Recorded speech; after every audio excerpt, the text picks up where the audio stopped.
Hi, I'm Dave Brown. I'm with Christians for Common Sense. One of my Facebook pages, for Christian Common is my Facebook page. I wanted to talk to you about the book. Had a lot of people ask me, I guess, well, what exactly is it? Explain to us what you're doing there. There's a lot of things that I've explained in there. One is how to use one of these things in a bear trail, how to make and set up a non-electric refrigerator. Now, they're not absolutely just like a refrigerator, but they will keep your food cold. We've used them on the ranch. I've lived off the ranch for about 8 years off the grid. I also have a degree in Homeland Security, terrorism. I am certified by FEMA as an emergency manager. So we look at threats, how to mitigate them, how to stop them if that's possible. But years before then, I took my family, 5 children, off the grid, and we lived off the grid for well over 7 years. And it was in the southern Utah desert. We came to town roughly once a month to pick up some supplies. Primarily, we homeschooled, we stayed there on the property, and I learned a lot about the matrix of what it's like to live off the grid or not have electricity, and the emotional stress and problems with children, making sure that in your food storage we have what is called happy food, something that we can make a birthday cake out of if we had to, those kind of things. We learned a lot. I learned a lot, and those things I've put together in this book. Now we go through threats, some of the issues of threats and what we're looking for, but primarily this book was written while I was out there on the property, and we were out there for over 8 years, off and on, 5 years straight. And so what this book covers, Are You Ready? You'll find it on Amazon underneath my name. You may have to scroll down through a bunch of other books. And sorry to say, Amazon does not have this cover on it. For some reason, it has my other book, which is How God Gave America to Be Free, and it's this brown color. So look for the title, not so much the color of the book. When you do order the book, it's going to look like that. So I guess it's my mistake on Amazon, but I haven't learned how to fix it. So this is 150 pages.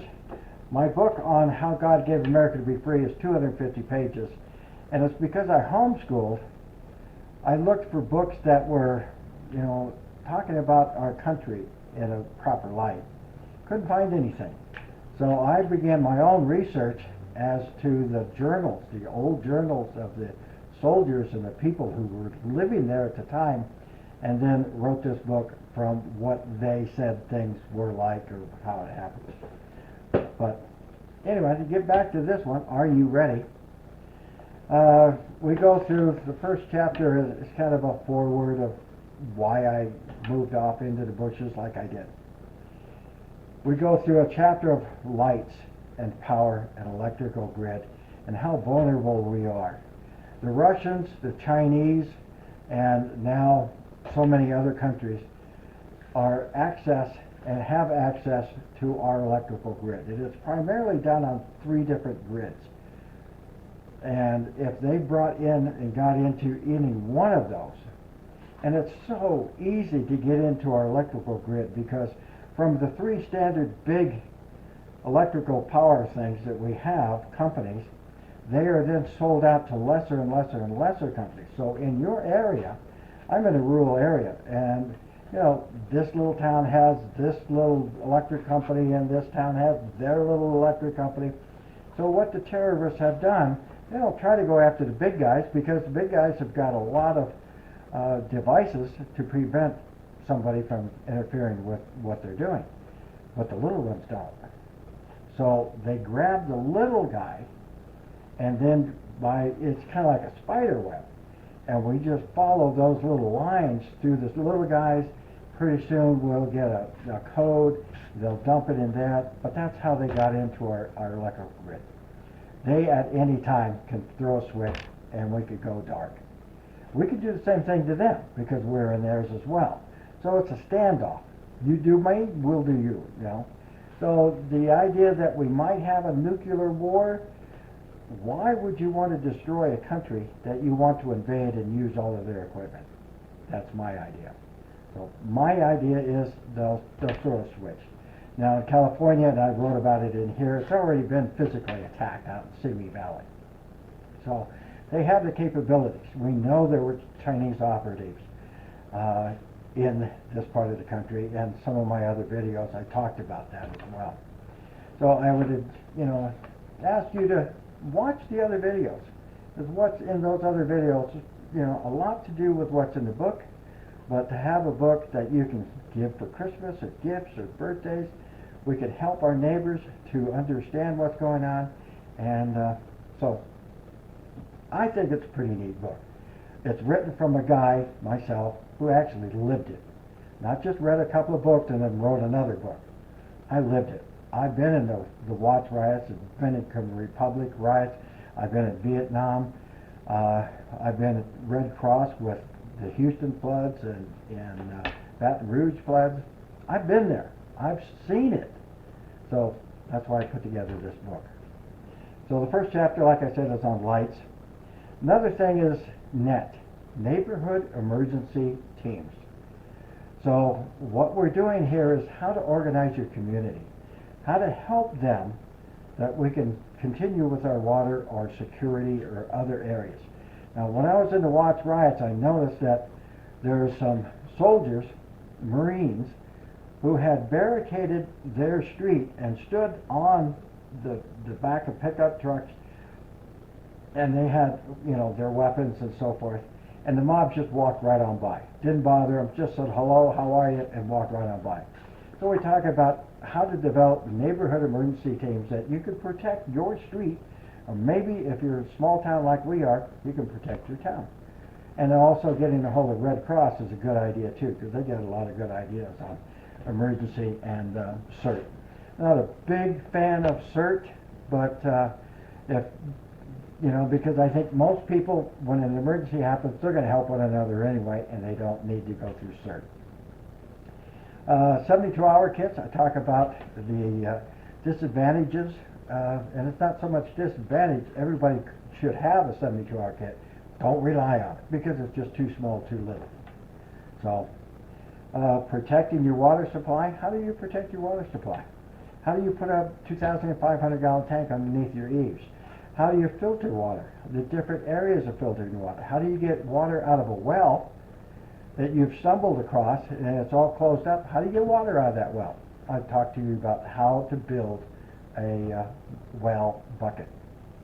Food storage, lots of lists on what to gather, how to put it together on food storage. Emergency planning in your home. Every home should have an emergency plan. Now they talk about having a fire plan. If you're in a big house, who goes where, what happens. This is just as important as that. Make an emergency plan. Emergency water and home pantry planning.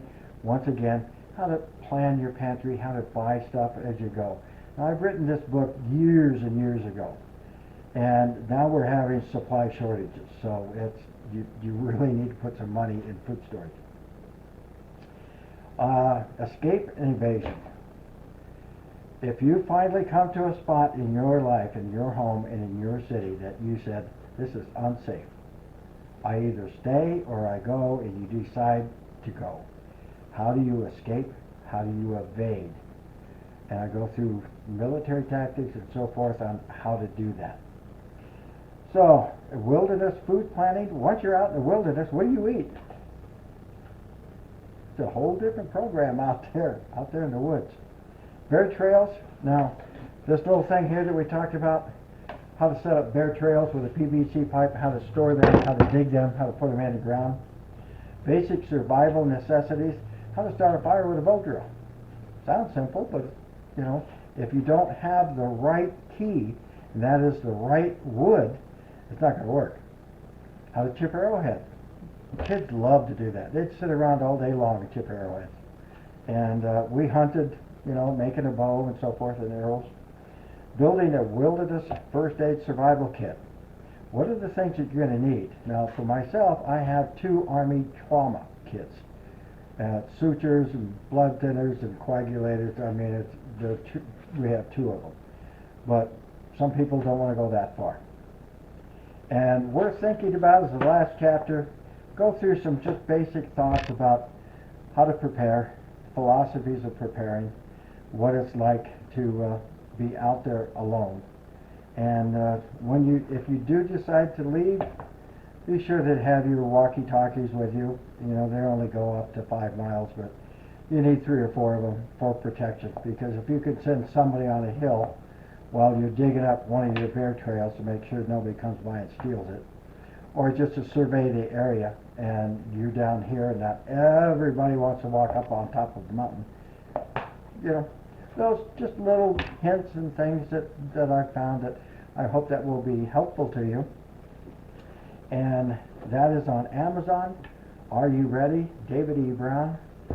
And makes a great Christmas gift. We owe it to our friends and relatives to bring them on board, to help them to survive what possibly might be happening very soon. But anyway, my name is Dave Brown. Hopefully you have a great day today, and it's a happy day in the neighborhood. Y'all take care. Bye.